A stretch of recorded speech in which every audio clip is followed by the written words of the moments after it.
Hey everybody, I hope and pray that you're doing well today. So we come to our word from the word. And today that word is surrender. Surrender. Just think about that word, to give up. Now you see that picture that I put with the video today, picture of the Jordan River. And even with that, just to think about so many times in scripture that God spoke, God moved, God commanded that something, a river, the Jordan River, the Red Sea, or even Mount Sinai as it was shaking, the different things that were going on, that everything obeys him. We see that in the New Testament as well. You remember when Jesus tells the winds and the waves to stop, even when he's walking on the water, that everything is subject to him. He's the one that's in control. But even in this psalm today, is looking back at the times that God had delivered the Israelites, and he used really supernatural means to do so, and the phenomenon of what they were seeing and what they had witnessed and what they had passed on for generations to generations. It just seems to be that point where you say, man, if creation is that surrendered to God, then why aren't we? That's it. I mean, just to think about, why aren't we? Now, look at what he says today in Psalm 114. Again, just looking at one single verse as we have all week this week. In verse 5, he says, "What ails you, O sea, that you fled? O Jordan, that you turned back?"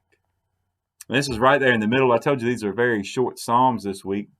But if you notice, he just starts asking these rhetorical questions. Why is it that you turned and ran, O sea? Jordan, why did you turn back? Well, it wasn't like they had a choice. I mean, it's kind of what we would think, right? Well, God said, stop, and that's what you would do. I mean, remember the Red Sea when they got there and the sea was parted and they all walked through on dry land nonetheless.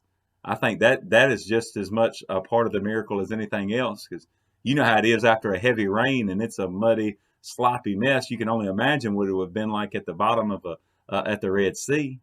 And then the Jordan River, the same way, that as they were carrying the Ark of the Covenant across, and as they come and they stopped, and then it stopped the river for a long way back river. It stopped it upstream. And so they cross back over it, and then they come back and they have a memorial. There's memorial stones placed there, so they would always remember that the water surrendered to God.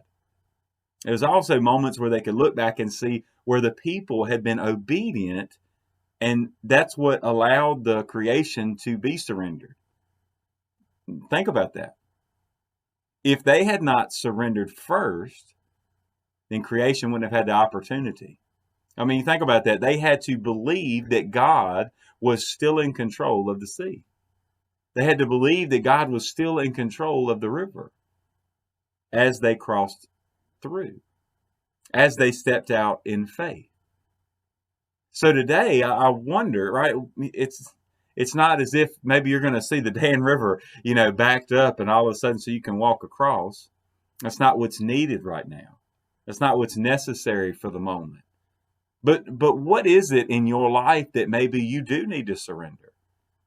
That you look and you say, well, man, the wind blows exactly where God tells it to, but yet I'm going my own path.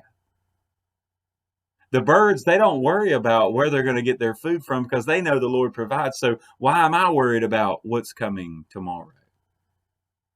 As it says too in Scripture, the lilies of the field, they don't have to worry about where the flowers are going to come from, where the pollination is going to come from, because they know God is going to provide it all. So why are you and I so concerned, so worried, so afraid?